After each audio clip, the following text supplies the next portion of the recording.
আজকের এই ভিডিওতে আমি আলোচনা করব যৌন মিলনের দ্রুত পতন বা প্রিম্যাচুর এজাকুলেশন সমস্যা এবং বাংলাদেশের প্রেক্ষাপট নিয়ে।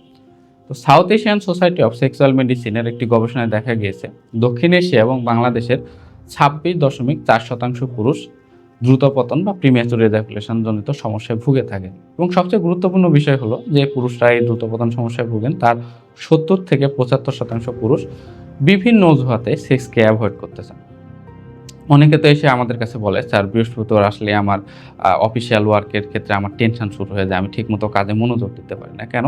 কারণ বৃহস্পতিবার আসলে আমি আমার গ্রামের বাড়িতে যাই, যে স্ত্রীর সাথে মিলিত হই এবং বারবার আমার যেহেতু পারফরম্যান্স খারাপ হয়, আমার বৃহস্পতিবার আসলে মাথার মধ্যে কাজ করে, স্যার আমি আজকে গিয়ে কেমন পারফরম্যান্স করব? আমার তো আজকেও হয়তো খারাপ হবে।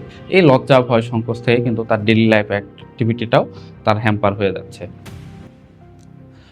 তো গ্রামের ক্ষেত্রে তো প্রিম্যাচুর ইজাকুলেশন বা দ্রুত পতন নিয়ে এক্সাক্ট তেমন কোনো ডাটা নাই। তো গ্রামের অসংখ্য ফার্মাসি দোকান থেকে আমি ডাটা কালেকশন করে দেখছি যে দেখা যাচ্ছে যে প্রতি ৪ জনের মধ্যে ১ জন পুরুষই এই দ্রুত পতনজনিত সমস্যা থেকে মুক্তি পাওয়ার জন্য বিভিন্ন ওষুধ সেবন করে থাকে।